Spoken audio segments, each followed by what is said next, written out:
Hello student, welcome to EPG Pathshala. My name is Dr. Himanshu Narayan Singh from All India Institute of Medical Sciences, New Delhi. Today, we are going to discuss about module Introduction to Data Structure and Algorithms from paper Bioinformatics.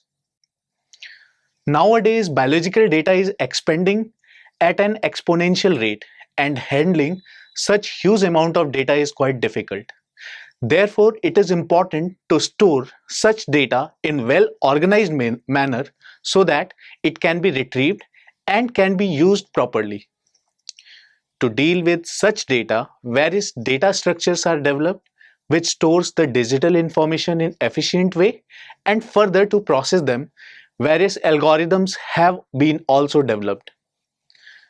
These data structures and algorithms are extensively used in biological world such as genome sequencing, structure prediction, drug designing, etc.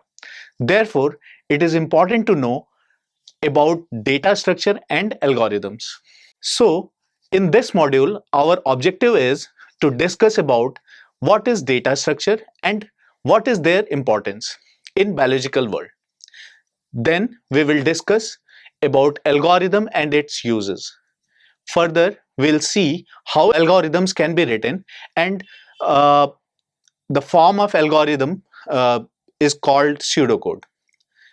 And at last, we will learn few searching and sorting algorithms. Data structure.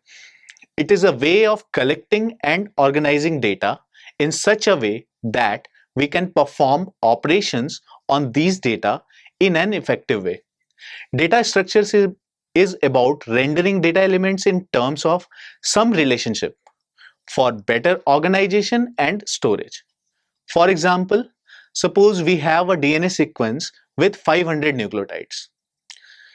As DNA sequences are alphabets, so it will be saved in string data type, and 500, it is a integer type, it is a number, so it will be saved in integer data type. In simple language, data structures are structure programmed to store ordered data so that various operations can be performed on it easily. Types of data structure. Data can be of various types such as integer, float, etc. And it can be stored in various ways. Therefore, on the basis of types of the data and its storing procedure, data structure has been divided mainly into two types. First, primary data structure, which mainly constitutes integer, float, character or string, pointers, etc. And second type of the data structure is derived data structures. It has array, linked list, stack, queue, etc. Primary data structure. Primary data structures are basically built-in or primitive data structures, which includes mainly four types of data. First, integer. Integers are actually whole numbers, which can be either positive or negative, including 0. For example, here I, it is an integer and it has several values in positive and negative. Second is float. These are actually decimal numbers which are positive and negative, but it includes decimal in its set. Then character or string. These are actually alphabets or any combination of alphabets. So combination of alphabets, that is known as string, and alphabets, that are characters. So if we make any set that can be represented as A, and it should be represented in the inverted comma. So it will be A, it can be B, C, etc. or any combination like EFG or XYZ, ABC, etc. Last and important primary data structure is pointer. It is a programming language object whose values to point to another value stored elsewhere in the computer memory using its address. In the above example, pointer shows left point to the memory 003, which can be clearly seen in the arrow. So 1008 pointer points to 003 address. So here it is the pointer. Derived data structures.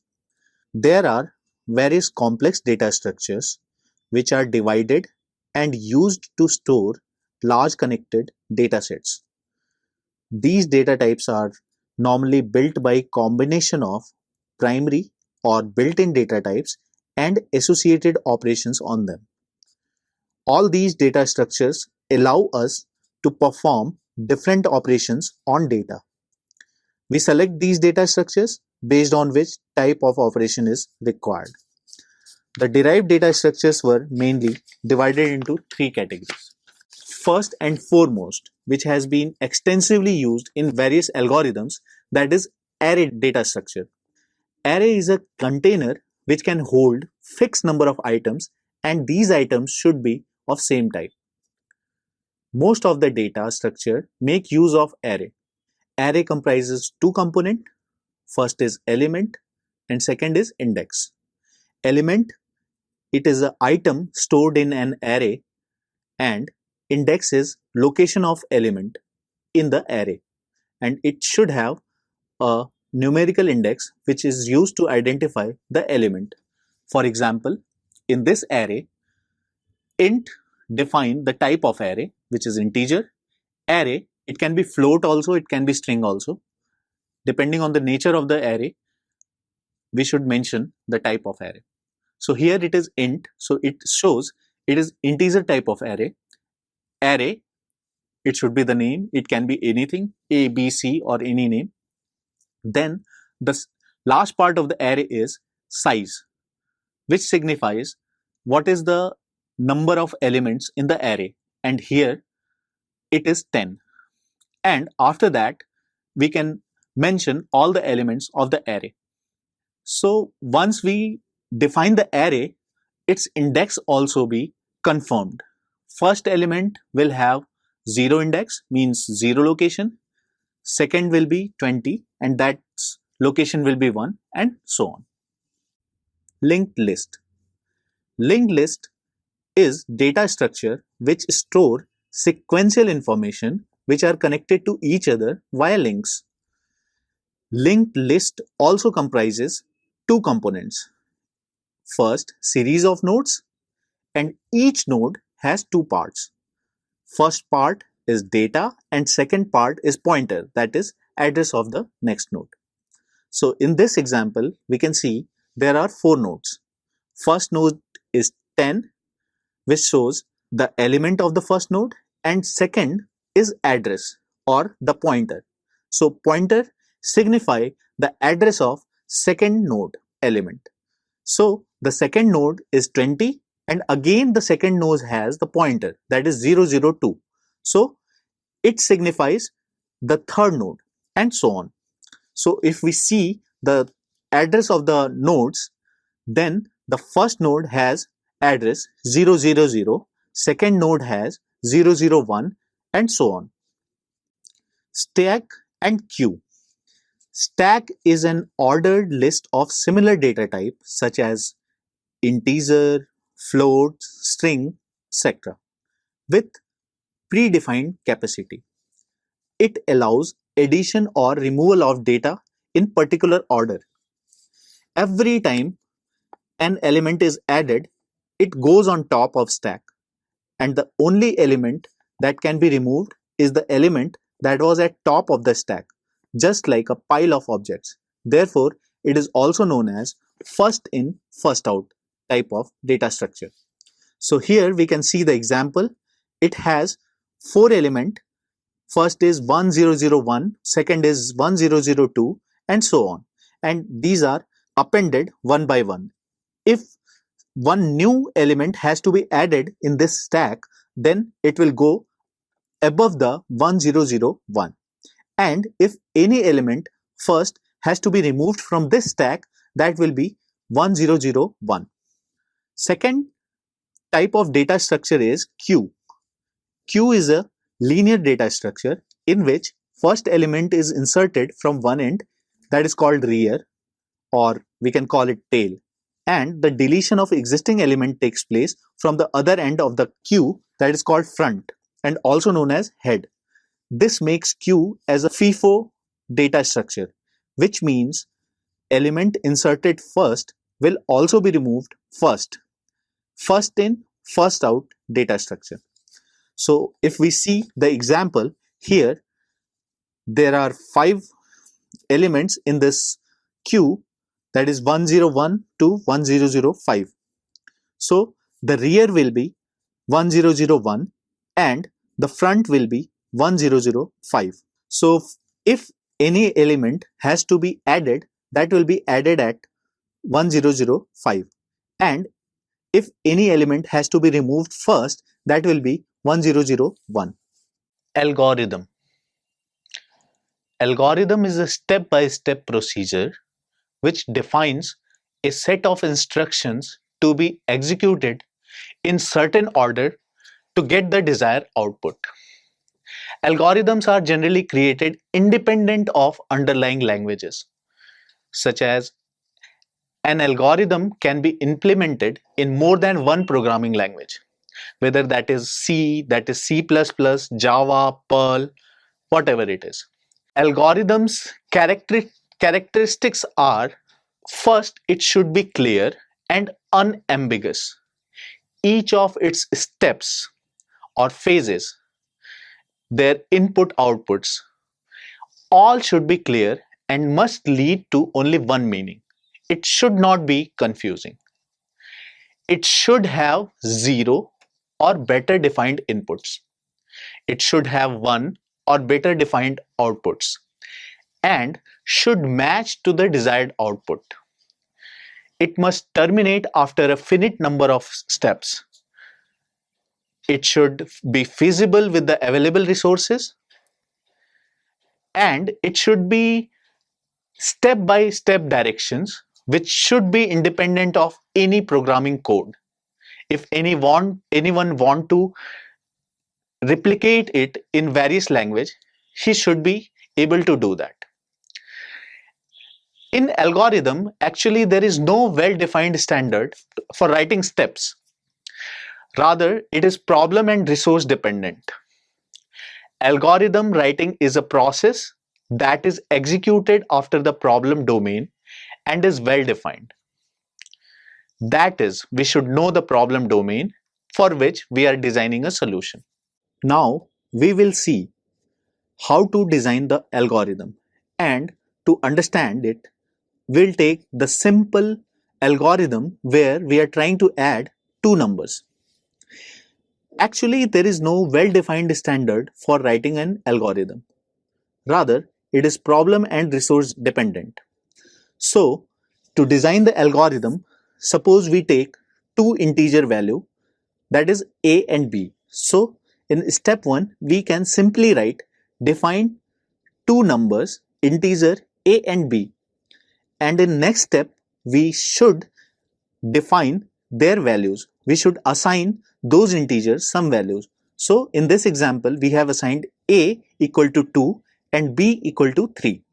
In third step, now we want to add these values. So we should write add values of integers a and b. So in symbolic version, it should be a plus b. Now in step 4, we should store the output of step 3 into a new variable that will be c. So it can be c equal to a plus b. Now we should see what is the output. So in last step, we will print the c variable. So it will be c equal to 5, because a has been assigned 2 and b has been assigned 3. So 2 plus 3 equal to 5. Pseudocode. To write an algorithm, generally pseudocode are used, which comprises assignment operator, conditional statement, and programming loops. First we see assignment pseudocode. Here we simply want to assign the value of a variable x equal to y. So we just simply take two variables x and y and we use assignment operator is equal to, and the expression can be variable x was assigned with value v X, assignment operator, and Y. So here we can take several examples: x equal to 1, x equal to 2, z equal to x plus y, so it can be 1 plus 2, that is 3. So like this we can assign several values to any variable. It can be string also, it can be float also, it can be character also, anything. Next is conditional pseudocode. It comprises various conditional operators. Here we discuss about if-else statement. So if we write it in terms of pseudocode, we can write simply if x is true, y, else z. So in this pseudocode, we are trying to find the result if x is true. In this case, we get y result. Otherwise, if x is not true or it is false, we'll get the output z. Y and z can also be any other code or any other execution. So here we can take example of a marks of the student. We take one variable, that is x, that is marks of the student, and x has two argument, pass or fail. So we define one criteria: if x is greater than 40, it will return pass, otherwise it will return fail. So if a student scoring greater than 40, for example, if he scored 78, the pseudocode will return pass. Programming loop. Loop are crucial component of any programming language, which define any program to execute finite number of times. It can also execute certain block of code repeatedly until any condition is false. It is best in performing repetitive tasks in programming languages. Here we take example of for loop. So we can write for I equal to x to y, that is any condition, so it will return z. So the for loop will iterate till the value of variable I vary within the range x to y. For example, if we want to add n numbers, so we can write the pseudocode like sum n. Sum can be assigned 0 for I equal to 1 to n, and then sum equal to sum plus I, and at the end it will return sum, which will be addition of 1 to n. So for instance, we want to add 5 numbers from 1 to 5. So in this condition, the program will return 1 plus 2 plus 3 plus 4 plus 5. So the value of sum will be 15. Second most important loop, that is while loop. So the pseudocode of the while loop can be while x is true, y. So again, if we want to write a pseudocode to add 5 numbers or x numbers, the pseudocode can be sum x I equal to 0, sum equal to I, while n less than or equal to x, so the I will be I plus 1 and sum will be sum plus I. So at the end of the pseudocode we can write return I. So if we want to add again 5 numbers 1 to 5, so the result will be 15. While loop will repeat the addition until number is less than or equals to 5. When the integer is 6, it will not satisfy the condition and terminates the loop. Searching and sorting algorithms. There are various algorithms that have been developed by computer scientists to store, to organize, and to process the data. In this module, we will be discussing two most extensively used algorithms. Searching algorithm. We have discussed here two basic searching algorithms. First, linear search, and second, binary search. Linear search is a very simple search algorithm. In this type of search, a sequential search is made over all items one by one. every time the algorithm, the step should be like it should check the desired element, and if a match found, then that particular item is returned. Otherwise, search continue till the end of the data collection. To understand the linear search, we have taken one example, one array, where suppose we want to search the number 50. So here we have taken an array of 8 elements that are 10, 20, 30 up to 80. So to search the number 50, first it will compare 50 with the first element, that is 10, and it is not 10, so it will move to the second element and again it will compare with it. So again 20 is not 50, so it will move to the third one, then fourth one, then fifth one, and until it finds it 50, it will return the address of that match, and after that the search will be stopped. Second, binary search. This search algorithm works on the principle of divide and conquer. For this algorithm to work properly, the data collection should be sorted in the form. Binary search searches a particular item by comparing the middlemost item of the collection. If match occurs, then index item is returned. If middle item is greater than the item, then the item is searched in sub-array to the right of the middle item. Otherwise, item is searched in sub-array to the left of the middle item. This process continues on sub-array as well until the size of sub-array reduces to 0. To understand the binary search, we have described here a example. Here we can see, again we want to find the number 50 in the array. So we have first identified an array of 8 elements, and the elements are 40, 10, 30, 20 and so on, which is actually unsorted array. So in binary search, the first it will sort the array in ascending order, and it will be, the array will become 10, 20, 30, 40 and so on. So after sorting the array in ascending order, the algorithm will define half of the array by using the formula, where the middle position can be total number of array element divided by 2.